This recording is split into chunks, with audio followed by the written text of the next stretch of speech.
Karnati Venkateswararao KVR group వాళ్ళు కాకినాడ సీపోర్ట్స్కి సంబంధించినటువంటి షేరుల్ని బలవంతంగా రాయించుకున్నారు అని ఈయన కేసు పెట్టాడు. 1997లో చంద్రబాబు నాయుడు గారు దాన్ని ఇనిషియేట్ చేసి దాన్ని ఇమ్మీడియట్గా 2 yearsలోనే ప్రైవేటైజేషన్ చేశాడు చంద్రబాబు నాయుడు గారు. చంద్రబాబు నాయుడు గారే కర్నాటి వెంకటేశ్వరరావుకి ఈ పోర్ట్ ఇప్పించాడట. మరి చంద్రబాబు నాయుడు గారే పోర్ట్ ఇప్పించారు అని అంటే అర్థం చంద్రబాబు నాయుడు గారి మనిషే కదా. ఏదో చాలా కంపెనీలు ఉన్నాయి. ఈయన కర్నాటి వెంకటేశ్వరరావు గారికి ఈయన వెళ్ళి కంప్లైంట్ చేశాడు. ఇది ఇన్ని కంపెనీలు పెట్టుకున్న ఓనరు చిన్నపిల్లడైతే కాదు కదా బెదిరించి తీసుకోవడానికి. అంటే is a big Karnati Venkateswara Rao garu అనేది ఒక చిన్న వ్యక్తి కాదు. ఊరికే బెదిరించిపోయి మీ షేర్ ఏంటంటే కిడ్నాప్ చేసి కొడతాము అంటే భయపడి ఇవ్వటానికి. ఆయన is a big industrialist Karnati Venkateswara Rao garu. Okay, 1997లోనే Chandrababu Naidu గారు ఈయనకి పోటీ ఇప్పించారు అని అంటే ఆయన ఎంత పెద్ద ఆయన మీరు అర్థం చేసుకోండి. ఆ గ్రూప్ కేవీఆర్ గ్రూప్, అది కేవీఆర్ గ్రూప్కి సంబంధించిన కేఎస్పిఎల్ షేర్స్ని వీళ్ళు ఇల్లీగల్గా కొనుక్కున్నారట. ఇల్లీగల్గా షేర్లు కొన్నారు అని అంటే విత్ ఫ్రాడ్ అంటే ఏంటి madam? With fraud and how do you prove that A sale is by fraud? Shares అనేవి ఏంటంటే ఇప్పుడు మార్కెట్లో కూరగాయలు కొన్నట్టే, అమ్మేవాడు ఉంటాడు, కొనేవాడు ఉంటాడు. Until and unless there is proof, solid proof ఉంటే తప్ప ఎన్ని ఎలిగేషన్స్గా అదే నేను మొత్తం చివరికి చెప్పబోయేదండి. ఇలాంటి కేసులు నిలబడవు, అదే చెప్పబోతాను. ఇలాంటి కేసులు నిలబడవు.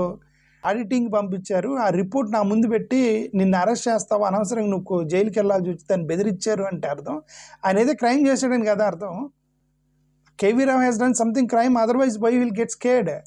ఆ రిపోర్టును చూసి, ఆ ఆడిటింగ్ రిపోర్టును చూసి, ఇన్స్పెక్షన్ రిపోర్టును చూసి ఆ కేవీ రావు గారు ఎందుకు భయపడాల్సి వచ్చింది? ఆయన ఏదో చేశాడు దాన్ని కాబట్టి భయపడ్డాడు. ఆ భయపడ్డవాడు రూపాయికి కూడా అమ్మేశాడు అంటే ఆడిటింగ్ రిపోర్ట్లో ఏదో పట్టుబడ్డాడు, ఏదో తప్పు జరిగింది, ఏదో తప్పులు ఎత్తి చూపించారని కదా అర్థం. కేవీ రావు గారిని చీట్ చేయటానికి, మోసం చేయడానికి, భయపెట్టించడానికి చిన్నపిల్లలు అయితే కాదు, మరి పసిపిల్లలు అయితే కాదు, తప్పు చేసిన వాళ్ళే భయపడతారు.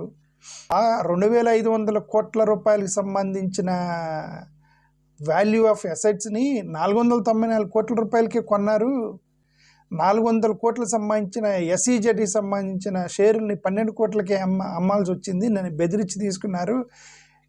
జిఎంఆర్ గ్రూప్ వాళ్ళు మొత్తం ఇస్తా ఉన్నారు అని అన్న. ఇప్పుడు జిఎంఆర్ గ్రూప్ వాళ్ళు 2,500 కోట్ల రూపాయలకి ఆఫర్ ఇస్తే ఆయన 494 కోట్ల రూపాయలకే ఈ అరబిందో వాళ్ళకి ఎందుకు అమ్ముతాడు? మీరు తప్పు చేయనప్పుడు ఎందుకు భయపడతారు అంటున్నా. సో ఇప్పుడు ఇదంతా ఏంటంటే ఇవన్నీ కూడా ఎలిగేషన్సే, ఇవన్నీ నిలబడవు. 100% నిలబడేవి ఇవి. నాకు తెలిసిన వరకు ఇలాంటి కేసులు నిలబడవు. ముఖ్యంగా షేర్ ట్రాన్స్ఫర్లు అసలు నిలబడవు. షేర్ ట్రాన్స్ఫర్లు అనేవి నా దృష్టిలో కూరగాయలతో సమానం అవి. ఓకే, టమాటాలు కొనుక్కొని అమ్ముకున్నంత ఎంత ఈజీగా షేర్ ట్రాన్స్ఫర్లు జరుగుతూ ఉన్నప్పుడు అది పెద్ద క్రైమ్ ఎవడు పట్టించు. ఎవ్రీ డే మీరు ఆ షేర్ మార్కెట్లోకి వెళ్ళి ఆ స్టాక్ ఎక్స్చేంజ్లో కూర్చుంటే రోజు అదే చేస్తుంటే, రోజు అమ్మటం కొనటం చేస్తుంటే ఎవడు బలవంతంగా అమ్ముతున్నాడు, ఎవరిని భయపెట్టి అమ్మిస్తున్నారు, ఎవడు కొంటున్నాడు, ఎవడికి తెలియదు అదంతా. ఓకే, ప్రూవ్ చేయడం చాలా కష్టం.